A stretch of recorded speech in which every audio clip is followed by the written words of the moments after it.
दोस्तों, जब भी हम किसी बड़े शहर का नाम सुनते हैं तो हमारे दिमाग में बड़ी बड़ी इमारतें, कसिनो और चमकती हुई रातें हमारे दिमाग में आती है। लेकिन आज हम आपको कुछ ऐसे शहरों के बारे में बताएंगे जो पहले कभी बहुत सुंदर शहर हुआ करती थी, लेकिन अब ये पूरी तरह से वीरान हो चुकी है। यानी प्रकृति ने अब इस पर अपना कब्जा जमा लिया है। तो आइए जानते हैं इन जगहों के बारे में। नंबर 1 पर है सेंगी लैफी विलेज। ये एक छोटा सा आइलैंड है। ये प्लेस संघाई से 40 मील की दूरी पर है। इस आइलैंड पर एक गांव है जो कि पहाड़ों पर बसा था, लेकिन वहां पर किसी इंसान का कोई नामो निशान नहीं है। कहा जाता है कि टाइफून तूफान से बचने के लिए यहाँ बसे लोग गांव को छोड़कर 20 साल पहले चले गए थे।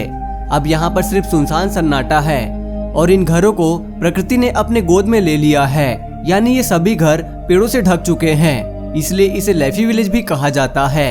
ये अजीबोगरीब गांव जब एक मछुआरे ने मछली पकड़ने के दौरान इस आइलैंड को देखा, उस मछुआरे के द्वारा खींची गई फोटो रातों रात इंटरनेट पर वायरल हो गई, जिसके बाद ये जगह पर्यटकों के लिए एक आकर्षण का केंद्र बन गया। दूसरे नंबर पर है सेंजी यूएफओ हाउस। ताइवान के तापसे सिटी में सेंजी यूएफओ बहुत ही फेमस हुआ क्योंकि इसे एलियन हाउस भी कहा जाता था। इन बिल्डिंग का शेप एक पॉट जैसा है। इन बिल्डिंग्स का निर्माण 1978 में हुआ था, जिसका उद्देश्य था कि लोग खाली समय में अपना टाइम यहाँ आकर स्पेंड कर सके। लेकिन यहाँ कुछ अजीबोगरीब घटनाएं घटने लगी। अचानक डेवलपर्स को इस प्रोजेक्ट में घाटा होने लगा। यहाँ पर कई सारे रोड एक्सीडेंट भी बढ़ गए। कई लोगों ने बिना वजह के ही आत्महत्या कर ली। इसीलिए डेवलपर्स को ये प्रोजेक्ट कुछ समय बाद 1980 में बंद करना पड़ा। अब ये पॉट जैसी बिल्डिंग एक मामूली टूरिस्ट प्लेस बनकर रह गई है। 2010 तक इन सभी यूएफओ घरों को डिस्ट्रॉय किया जाने लगा और अब ये समुद्र तटीय रिसोर्ट और वाटर पार्क बनाने की योजना पर काम चल रहा है। तीसरे नंबर पर है टर्की लग्जरी होम्स। टर्की में बने ये घर बेहद ही खूबसूरत हैं। इसके आसपास घने जंगल हैं। इसकी सुरक्षा, देखरेख और इसे बनाने में टर्किश डेवलपर ने $100 मिलियन से भी ज्यादा खर्च कर दिए। लेकिन अफसोस ये कि विला पूरी तरह से खाली पड़े हैं। इतने आलीशान घर बनाने के बावजूद टर्की की इकोनॉमिक कंडीशन बहुत ज्यादा खराब हो चुकी थी। लीरा की वैल्यू लगातार घट रही थी। दरअसल इन महलों का निर्माण सरताज ग्रुप ने अरबियन कस्टमर के लिए किया था। इसके लिए उन विदेशी कस्टमर की डिमांड के आधार पर ही घर को डिजाइन किया गया था, जिसमें पैसा पानी की तरह बहाया गया। वहाँ लोग आलीशान घरों को खरीदने के लिए $500,000 तक खर्च करने के लिए तैयार थे। लेकिन यहाँ के स्थानीय लोग विदेशियों को तुर्की में घर खरीदने के लिए बिल्कुल भी खिलाफ थे, क्योंकि स्थानीय लोग विदेशियों को टर्की से दूर रखना चाहते थे। दोस्तों, आप कौन से शहर में रहते हैं, हमें कमेंट करके जरूर बताना। हेलो दोस्तों, क्या आप स्टॉक मार्केट में नए हो और सोच रहे हो कि ज्यादा प्रॉफिट शॉर्ट टर्म और लॉन्ग टर्म इन्वेस्टमेंट में कैसे मिलेगा? हम जानते हैं कि ये आपकी मेहनत की कमाई है और आप स्टॉक मार्केट में नए हो तो चिंता करना भी स्वाभाविक है। स्टॉक मार्केट में मुनाफा कमाने का एक हल है, expert advice backed by quality stock research. पर इसके लिए सबसे जरूरी है एक मेंटर का होना जो आपको इन्वेस्टमेंट और ट्रेडिंग के लिए सही एडवाइस और गाइडलाइंस दे सके। स्टॉक मार्केट में इन्वेस्ट करने के लिए सबसे पहले आपके पास एक डीमैट अकाउंट होना चाहिए। पर मोतीलाल ओसवाल के साथ जुड़ने के बाद आपको किसी भी चीज की चिंता करने की जरूरत नहीं।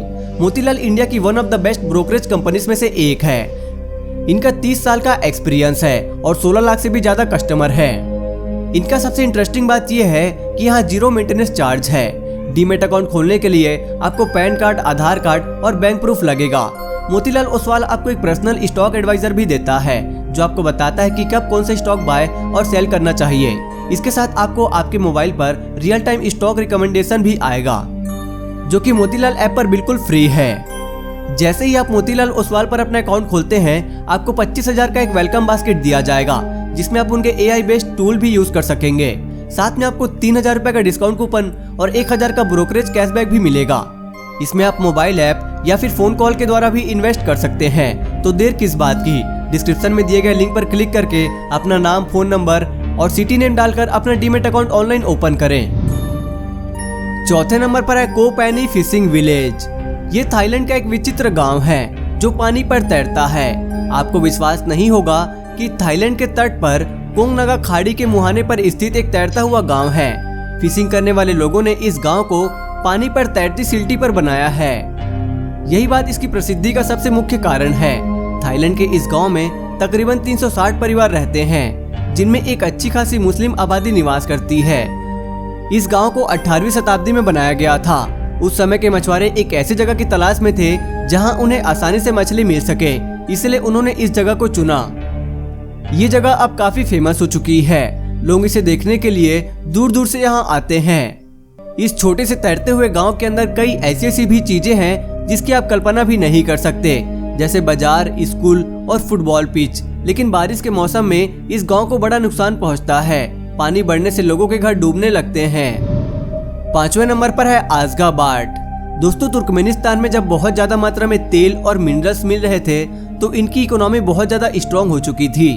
आज़गाबाद तुर्कमेनिस्तान का कैपिटल है और ये शहर इतना सुंदर है कि इसकी तुलना लोग दुबई से भी करते हैं। इस शहर की बिल्डिंग को पूरे मार्बल से बनाया गया है।